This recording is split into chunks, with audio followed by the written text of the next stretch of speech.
मुझे लगता है कि मुझे घोर आपत्ति है हमारे बिहार के लगभग सभी वर्गों के और सभी उम्र के लोगों के प्रेरणा स्रोत लोकनायक जयप्रकाश नारायण जी की तुलना नीतीश कुमार से करना ये उनके दिवंगत आत्मा के साथ छल होगा। मैं इसका खंडन करता हूँ। सर्वप्रथम जेपी कौन थे? जेपी को पहले समझना आवश्यक है। जेपी वो थे जिन्होंने आज़ादी की लड़ाई से लेकर और 1970 के दशक तक राजनीति जिनको कभी छू नहीं पाई। हालांकि वो एक राजनीतिक व्यक्ति थे, लेकिन उनका मान, उनका सम्मान इस प्रकार का था कि जब जेपी एक बार आंदोलन लेकर खड़ा हो गए तो पूरा देश उनके पीछे आ गया और उसमें उनकी अपनी कोई व्यक्तिगत मंशा नहीं थी।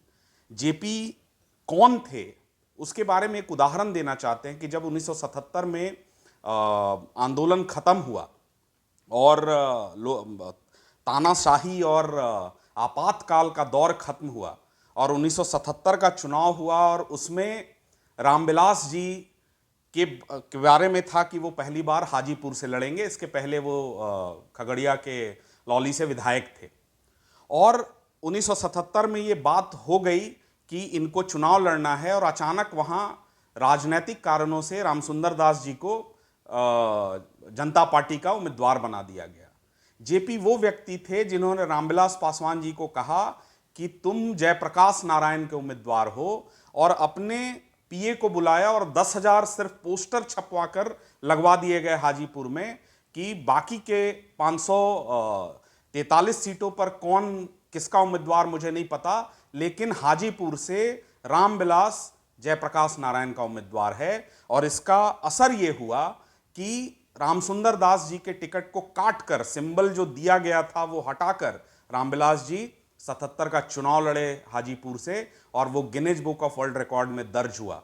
जयप्रकाश नारायण वो थे जिनसे इंदिरा गांधी की सरकार कांपती थी। वो एक आंदोलन को लीड करके आए थे।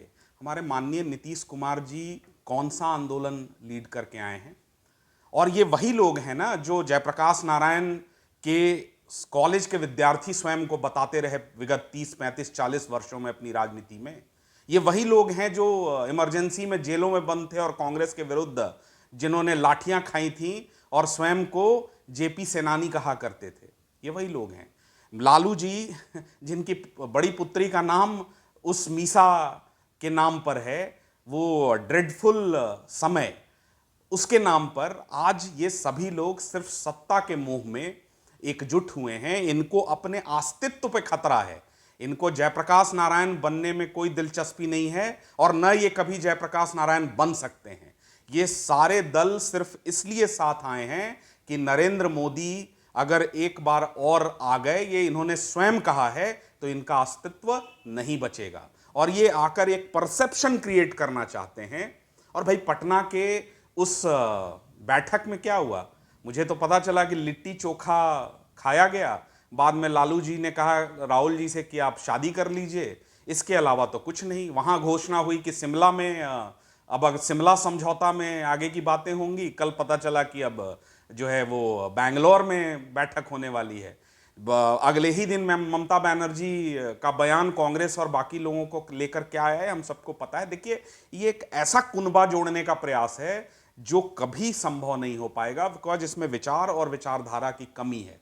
ये स्वार्थ में निहित गठबंधन है और नीतीश कुमार जी को जयप्रकाश नारायण जी से तुलना करना, ये मुझे लगता है कि उनके साथ अन्याय होगा। मुझे इस बात से घोर आपत्ति है।